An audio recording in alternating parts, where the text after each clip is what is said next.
dan di depan saya ada orang yang lewat. Cepat. Shut. Nah, lampu sen saya itu nyala sendiri. Sen ke kanan. Kanan itu ngarah ke sungai. Ada orang jalannya itu nunduk mendekati saya gitu. Itu saya langsung lihat belakang nggak ada siapa. Oh ya guys, jangan lupa subscribe ya. Dan jangan lupa untuk nyalain loncengnya. Oke, thank you. Let's go.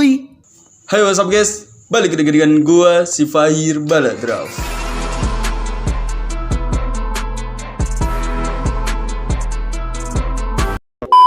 So, di segmen Inderor kali ini gua bakal ngelanjutin bersama narasumber gua.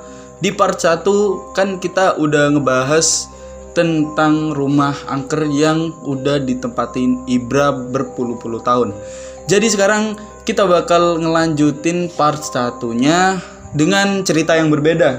Kalian tonton terus video ini. Jangan lupa untuk support channel ini dengan subscribe, like, comment, and share ke teman-teman kalian. Oke, Ibra, ada kisi-kisi nggak buat cerita hari ini? Mau cerita apa? Ada kisi-kisinya nggak?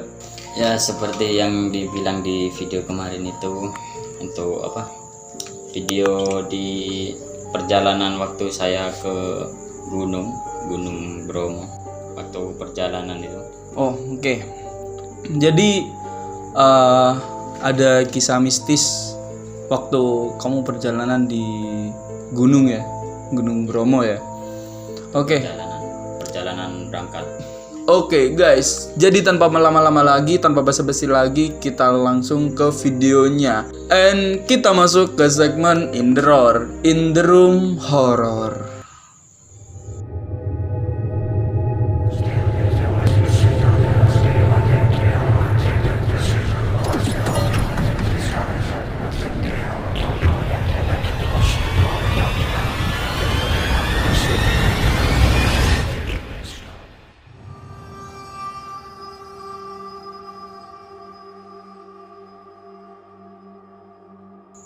Waduh, Ibra, ngomong-ngomong sweaternya bagus banget itu. Oh iya dong, saya lagi beli di Sipulang Second. Oh, si bolang second. Sipulang Second. Boleh diceritain nggak ke teman-teman atau gimana itu beli di Sibulang Second? Boleh dideskripsiin nggak sweaternya itu? Yang pertama sih apa? Kualitasnya bagus ya. Dari kain, untuk pemakaian Nyaman banget ya. Nyaman banget.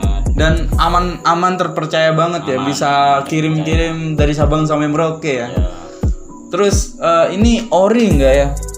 ori. Original ya, ada tag-tagnya ya. Ya, ori. Oke, jadi itu adalah brand ori tapi second ya, Ibra ya.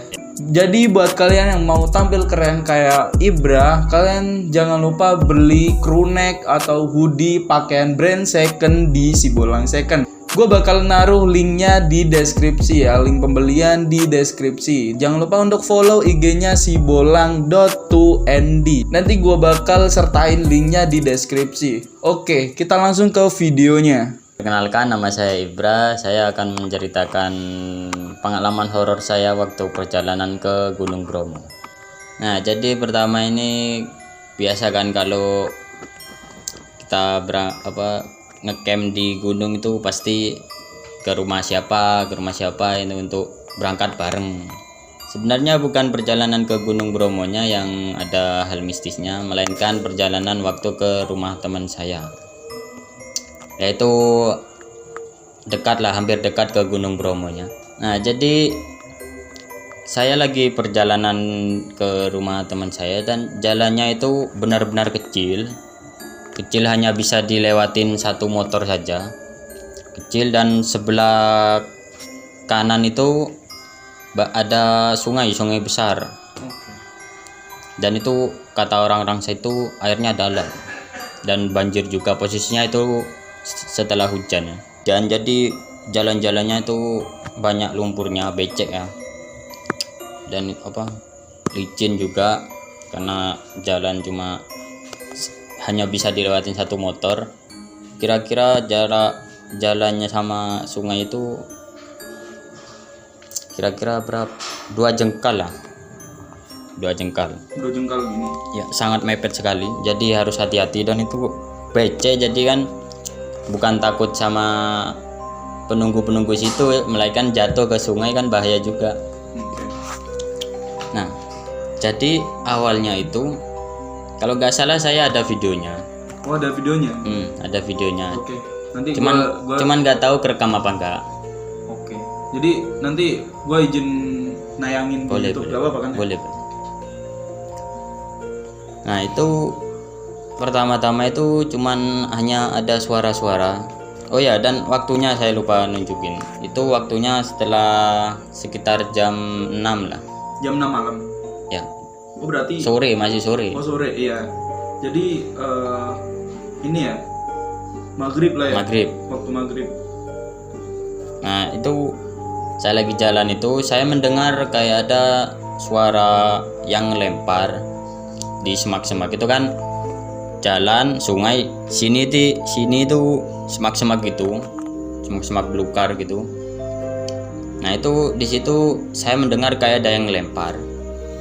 Nah, saya cuekin lah, saya fokus ke jalan karena kan hati-hati juga, takutnya itu Jatuh lah ya.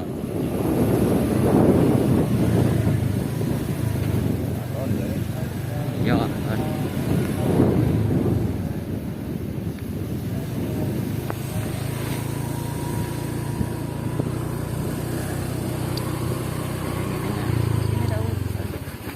Ya, iya.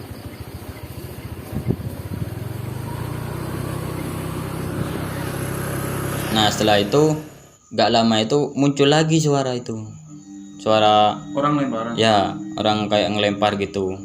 Tapi itu mohon maaf ya, dipotong ya. Ya, Lu gak ngerasa kalau di sana ada orang selain dari teman-teman lu? Gak ngerasa? gak ngerasa. Berarti cuman teman-teman lu doang yang Saya yakin karena saya kan paling depan. Hmm. Nah, teman-teman saya tuh di belakang, kira-kira 3 atau 4 motor lah di belakang saya. Karena kan yang tahu medannya cuman saya. Jadi teman-teman ngikut di belakang. Jarak lu sama teman-teman lu itu saling berjauhan atau deket-deketan gitu? Kalau yang paling belakang yang jauh. Oh, yang paling belakang. Ya, apa tinggalan lah. Oke. 3 motor itu berdekatan sama saya. Nah, itu saya yakin di situ gak ada orang. Ya, karena kan posisinya lagi maghrib, Menjelang malam lah ya. menjelang malam. Jadi gak mungkin lah ada orang di situ. Dan itu saya cuekin, saya jalan lagi. Nah, ini jalannya agak berbahaya nih kan. Jadi ada sungai itu kan. Jadi sungainya itu belok gini, tapi jalannya itu lurus, jadi melewati jembatan kayu. Nah, itu ngeri sih jalannya. Nah, setelah melewati jembatan itu, nah kembali lagi di jalanan seperti tadi. Nah, itu saya mendengar kayak ada orang nangis kayak minta tolong gitu. Ya, saya langsung bilang dong ke teman saya yang saya bonceng itu, kamu dengar gak suara ini, suara nangis? Teman saya dengar, dan yang belakang itu, ada apa kok berhenti gitu. Nah saya cerita dong, saya mendengar orang nangis gitu. Dan semua teman-teman saya langsung diam untuk mendengarkan suara tersebut. Dan semua teman-teman saya langsung, oh iya ya ada orang nangis, langsung dicari tuh orang nangis tuh.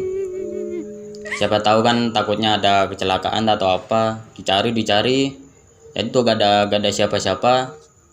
Nah, waktu saya mau kembali ke motor dan itu melewati, jadi jalan itu kanan kiri ada pohon pisang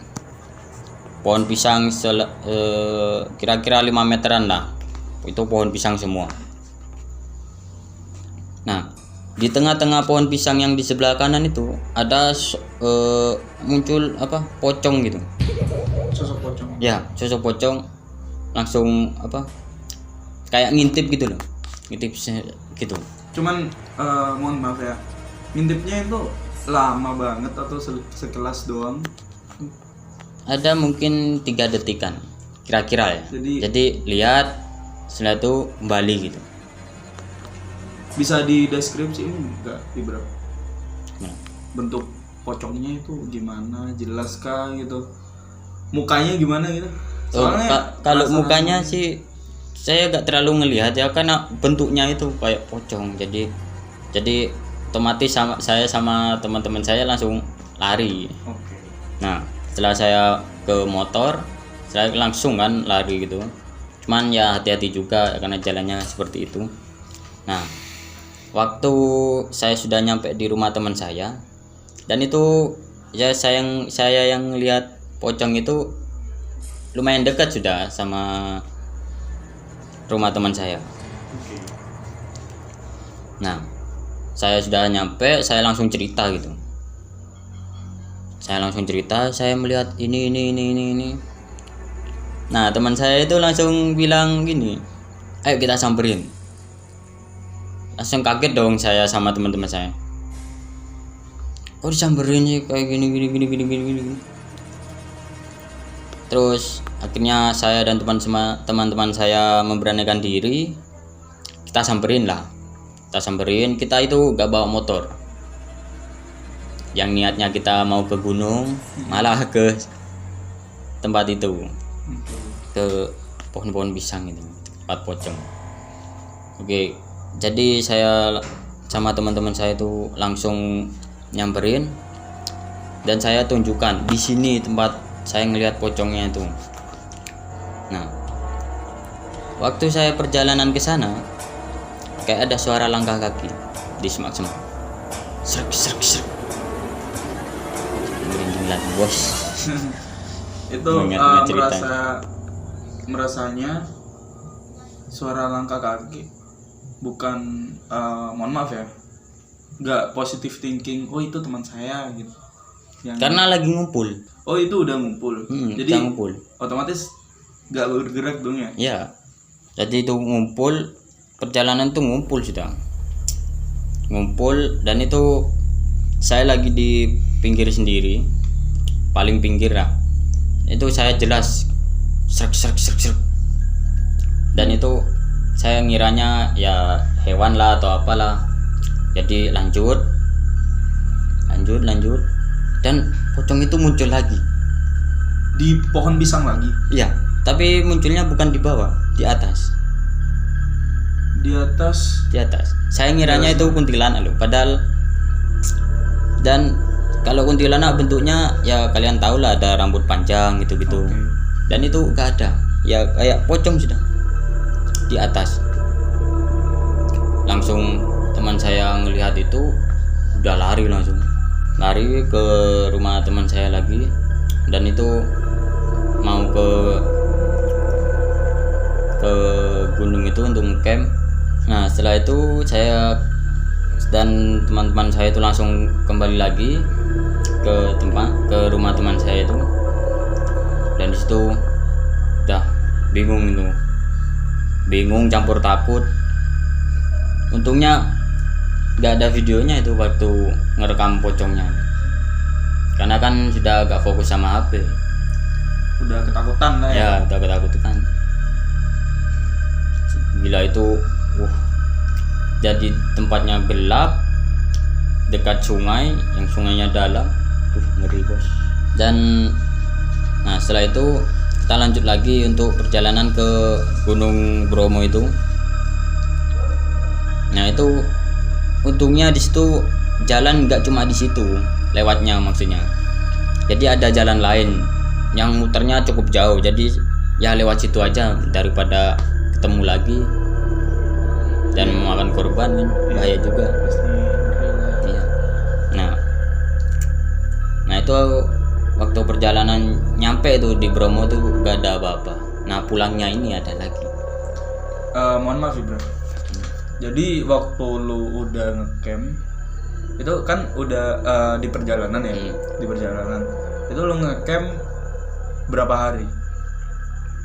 Cuman satu malam. Cuman Satu malam itu.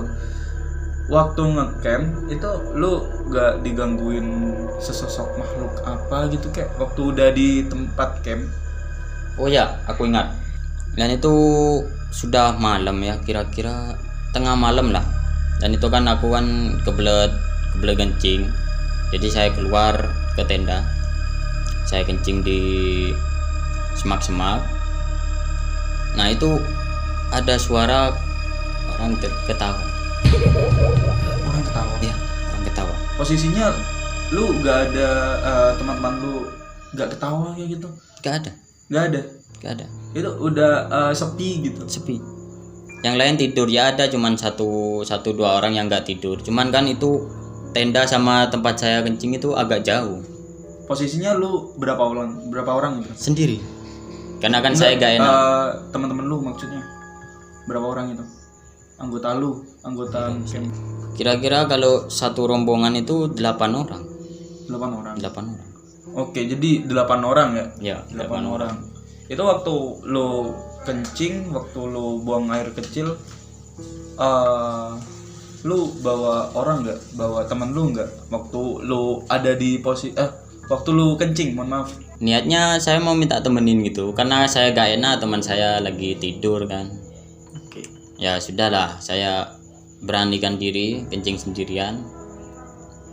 Dan dengar orang ketawa itu. Waktu dengar orang ketawa itu, saya langsung panik kan, saya lari itu agak jauh, dan di depan saya ada orang yang lewat putih cepat, shoot, dan itu sosoknya agak tinggi, ada kira-kira 3 meteran, bayangan, shoot. Saya langsung, udahlah saya lari langsung, dan saya langsung nyampe di tempat camp. Dan teman-teman saya bilang, ada apa? Langsung terus saya cerita. Dan orang yang satu ini yang saya cerita tadi minta samperin lagi. Dan saya langsung enggak usah. Udah biarin daripada kenapa-napa gitu. Oke. Saya biarin. Lah saya masuk lagi ke tenda saya. Dan itu ngeri sih waktu saya kencing. Dan ini perjalanan pulang. Oke. Singkat cerita, perjalanan pulang. Sekitar jam 9-an lah saya pulang dari ngecamp. Dan itu saya gak langsung pulang karena perjalanan kan jauh, tempat gunung itu ke rumah saya kan jauh, jadi saya nginep lah di rumah teman saya.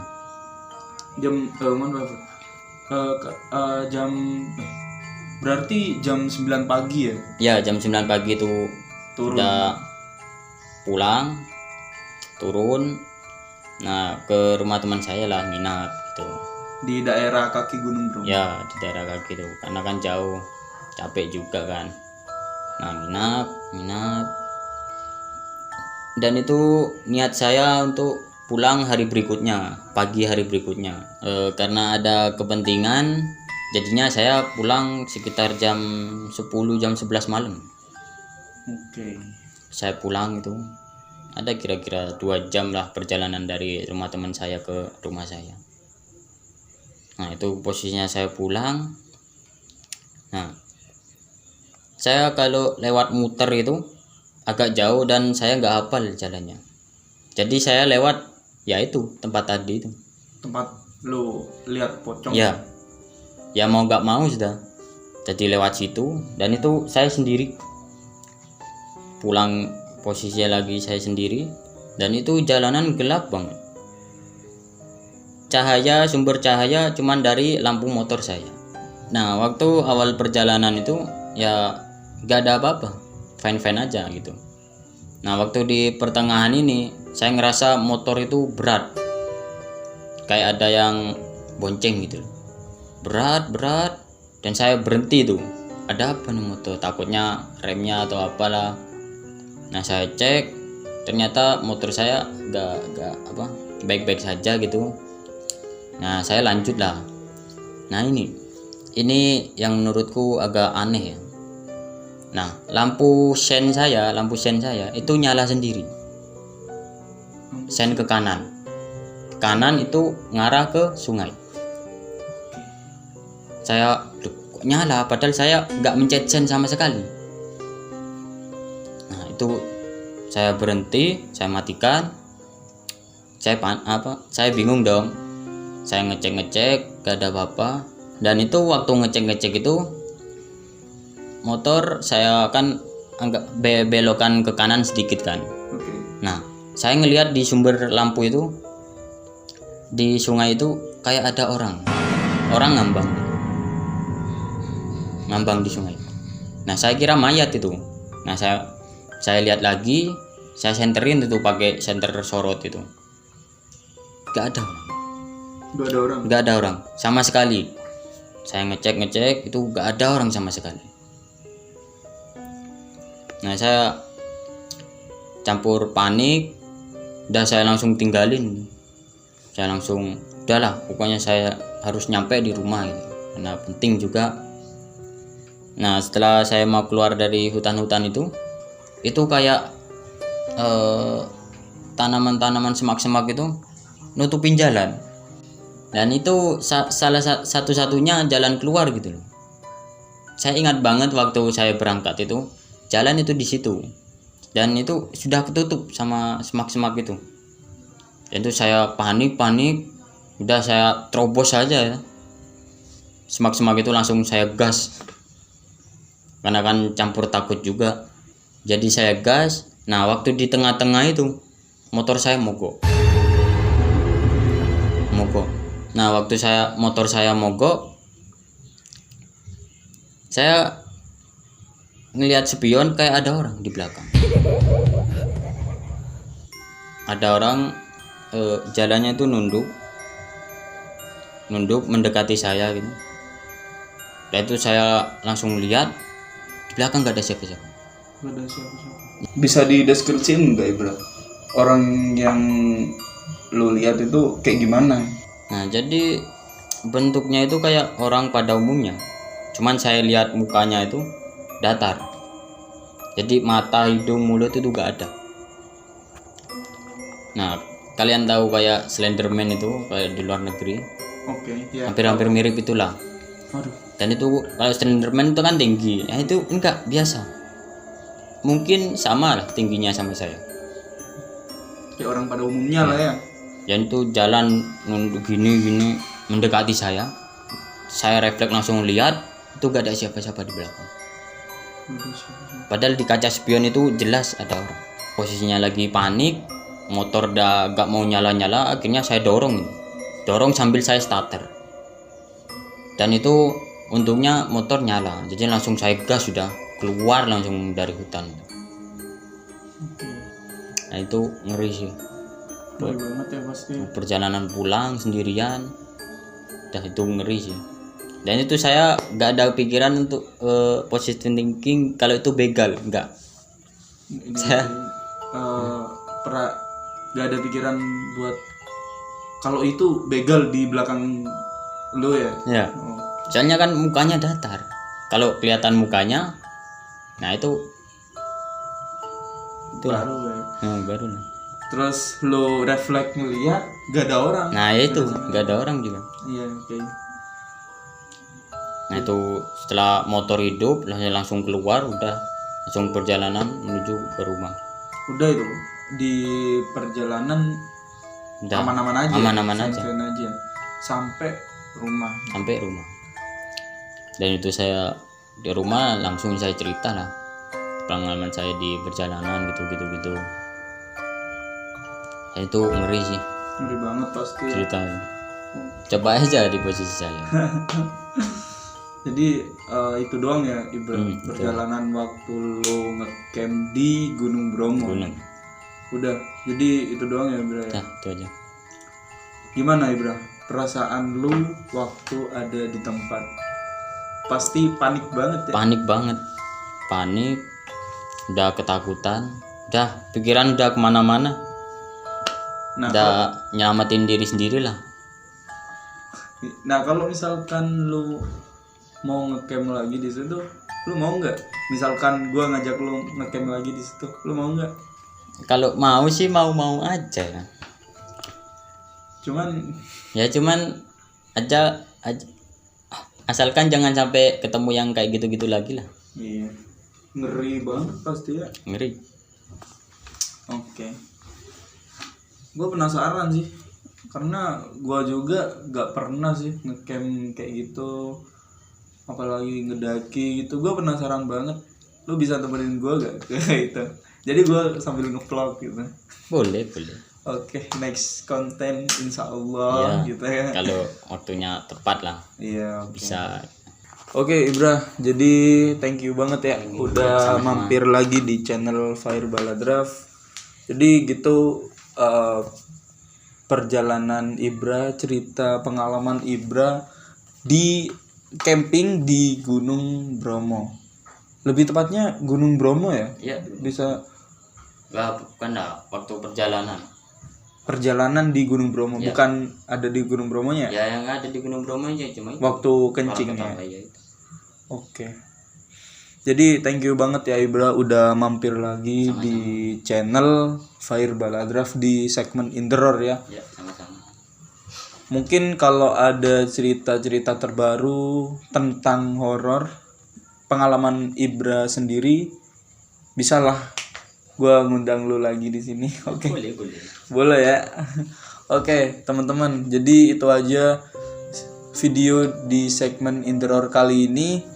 Di video selanjutnya gue bakal ngundang narasumber lagi yang pastinya seru banget. Kalian tungguin di konten segmen Indoor selanjutnya. Oke guys, jadi thank you banget buat kalian yang udah nonton sampai akhir video ini. Jangan lupa untuk support channel ini dengan subscribe, like, comment, and share ya. Dan subscribe channelnya Ibra. Belum ada ya channelnya? Belum ada. Cuman yang itu ya ada yang lama. Yang lama. Subscribe yang lama dulu aja, Ibra 19. Ntar gua kasih linknya di deskripsi ya.